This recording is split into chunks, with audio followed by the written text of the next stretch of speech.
Right now you're hearing all your favorite music on your favorite station. But wait, there's more. More songs from the artists you love on exclusive stations by Odyssey. Just open the Odyssey app and click exclusive stations, then a genre to dive deeper into. A station might be just music, or maybe hosted by Ed Sheeran, Chris Martin, or one of your favorite DJs. Across alternative, pop, country, soft rock, Latin, R&B, kids, and even more. Get more with exclusive stations by Odyssey. Brought to you by Macy's, Geico, and Coke Zero Sugar. Hi, it's Elise Lunan, host of Pulling the Thread. In this show, I chat with culture-defining leaders, thinkers, and experts about this rare moment that we find ourselves in and how to think about our own lives and experiences within a larger social and spiritual construct. Listen and follow Pulling the Thread with me, Elise Lunan, a podcast presentation of Cadence 13, now for free on Odyssey and wherever you get your podcasts.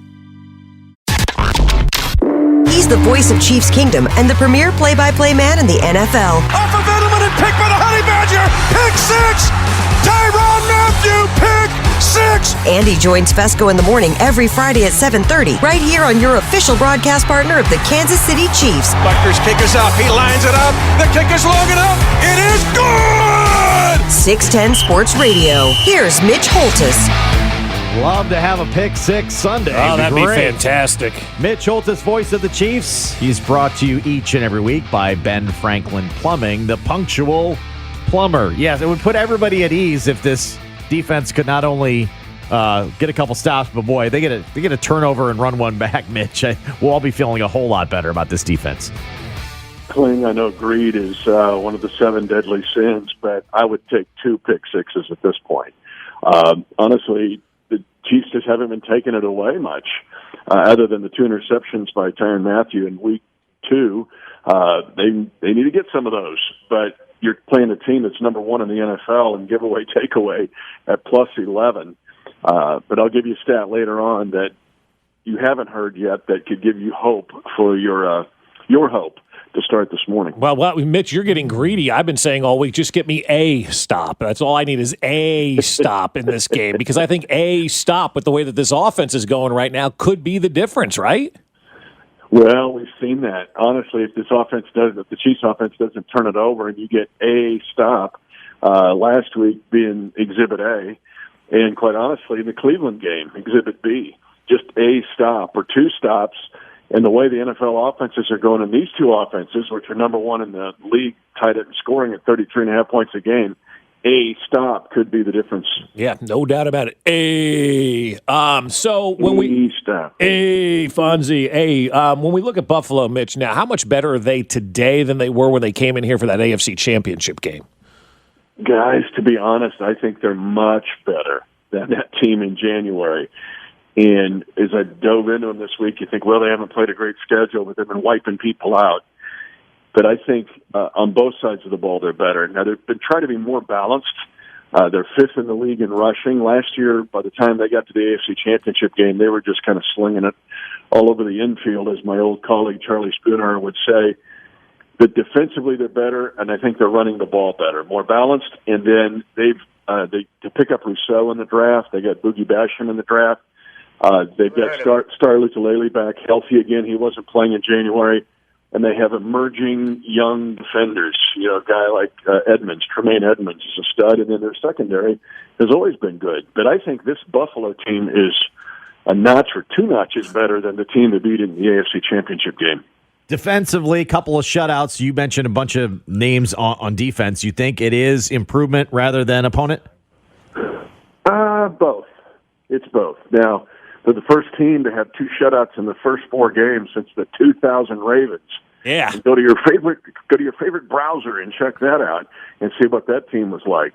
Other than the 85 Bears, probably the best defensive team in the NFL. I don't think the Bills are in that category, but they're trending upward. And again, when you've got it's layered cakes.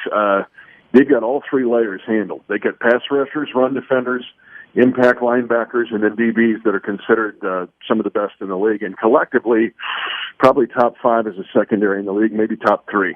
You know what? I saw that same thing about them being the best since the Ravens. But as I said earlier, offenses have changed a lot. There weren't many of these Chiefs offenses that we're seeing back then. You had the 99 Rams, the 03 Chiefs. Like, explosive offenses are fairly new. It was still a game that you could win with defense back in the day. But they also shut out the first 3 of their 5 opponents in that 2000 season. Now, how do we translate a team from 2000 as the Ravens defense to where they are today? Like, how much different would they be defensively if they had to face teams like the Chiefs every single week? Oh, I don't know, like the telegraph to cell phones. Yeah. And it's interesting when you hear defensive guys talk around the league now, your A stop is actually a goal. These defensive coaches are in the Alamo. I mean, they're just trying to hold the walls up. And if they get a stop or 2, or you get red zone stops, keep them from getting 7s and make them have 3s, those are considered wins. To get 2 shutouts in the NFL in the first 4 weeks is almost impossible to me. Now, they had willing participants on the other side, as you alluded to, either backup quarterbacks or they knocked Tua out of the game. Yeah. Well, yeah, they had him, but then they had Ralph Cramden or whatever the guy is that came in. Right. They've had backup guys. So yes, it's been. But to answer Clint's question, this is both. You can't just look past them and go, oh well, they played bad teams with backup quarterbacks. This is a good defense, much better than the one in January. 3 backups and a Roethlisberger is who they've played in their first 4 games, which I think would be a fantastic name for a cover band. But yeah, that's just me. And by the way, I'm name dropping today. I'm doing improv comedy now, just playing on the side for a little extra cash. Nice. I'll be with Eric Stone Street today at the downtown Marriott doing a little improv comedy. Very good. Let him handle the humor. You handle the straightness there, okay? You set him up. Let him knock it down. Knock it down. Is Stone Street with you right now? If so, give him the phone. And if Ryan was on his game, we'd have a cymbal crash. Yeah, well, right he's now. Not right now. There it is. There you go, Ryan. There you go. Thank you. You can add Ryan. That'll cost an extra fee, I believe. Who are you entertaining today, though, besides Stone Street? Who else is going to be there? Actually, it's an awesome group. It's the annual lunch of the Kansas City Crime Commission, which they do the Crime Stoppers program, the Second Chance program, which is really awesome for people that are getting out, that want to make something out of their lives. They do the SAFE program, which is the endowment for fallen first responders and officers. Awesome. It's a super impactful program for the city, and this is kind of their big kickoff luncheon, if you will. So me and the star of Modern Family will be up on the stage together. Don't screw it up, all right? You got one job today. Let Stone Street shine. You just do your thing. You know how it is. You had one job to do. One job, Mitch. One job to do. Why are you proud of Patrick Mahomes for the first time really since the Super Bowl? Because it's not about piling up 300 and 400-yard passing games. I agree. What he did last week was a big accomplishment for him, because all of the stuff we've seen is setting those safeties back, and so basically what he's got to do is got to be the pitcher that hits the black and get strikeouts, right? And so last week when you only have 6 incompletions and 5 touchdowns, and you don't have 300 yards passing, is a bigger achievement than meets the eye. Meaning his accuracy and his efficiency was at the top of his game. If you're winning fantasy leagues because of passing yards, find another fantasy league, because sometimes it's fool's gold to throw for 400 yards. It's the Phillip Rivers stat, right? But with Patrick, who can put up a 300 or 400, that's fine. But many times that means you're in peril. If you're doing what he's doing last week, which is you're dealing the cards out and you're winning every hand, that's something bigger. And the fact that he was so accurate and so precise and just so efficient was amazing to me, and another big step in his career. And then much needed as well, based on how the defense is playing.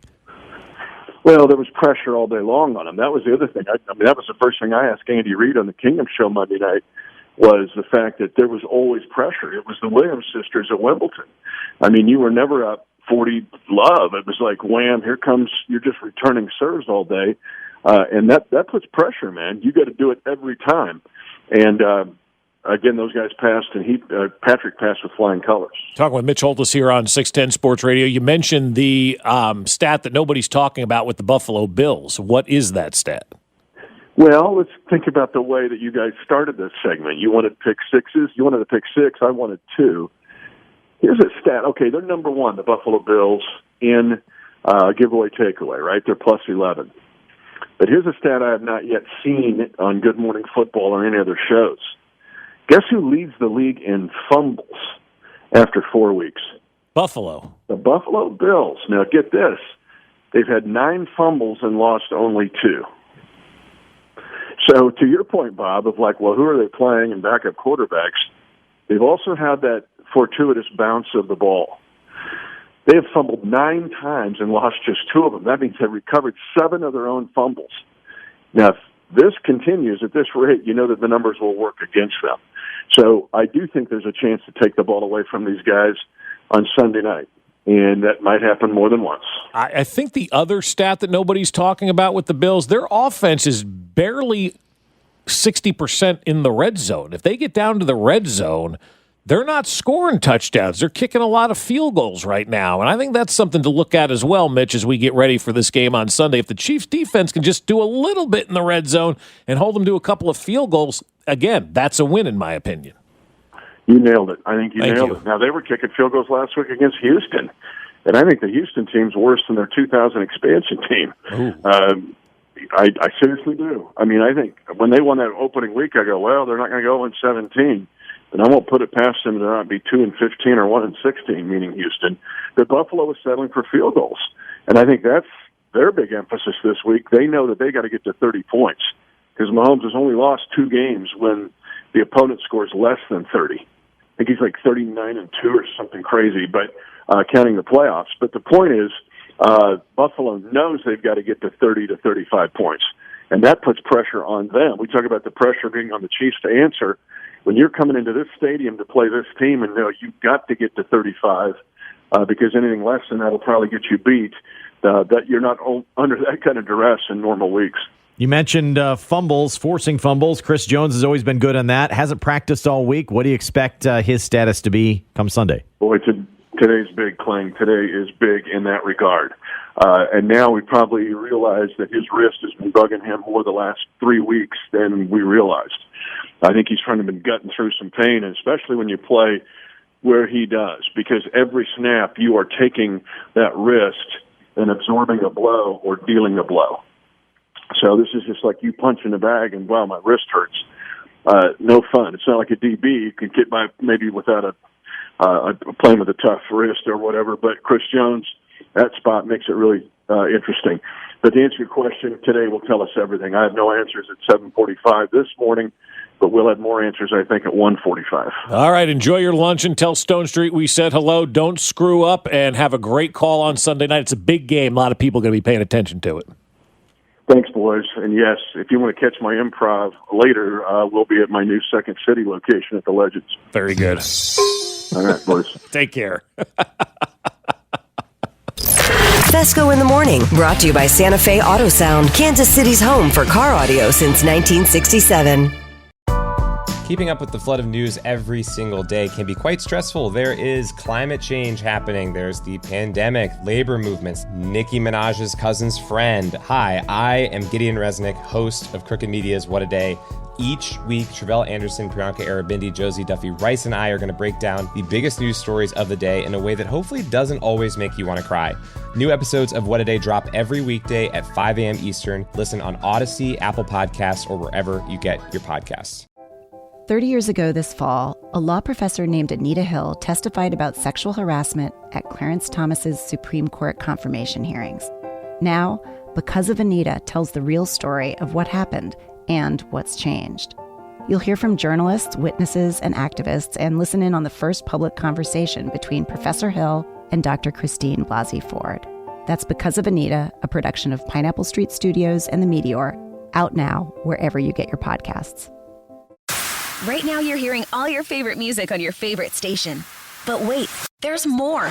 More songs from the artists you love on exclusive stations by Odyssey. Just open the Odyssey app and click exclusive stations, then a genre to dive deeper into. A station might be just music, or maybe hosted by Ed Sheeran, Chris Martin, or one of your favorite DJs. Across alternative, pop, country, soft rock, Latin, R&B, kids, and even more. Get more with exclusive stations by Odyssey. Brought to you by Macy's, Geico, and Coke Zero Sugar.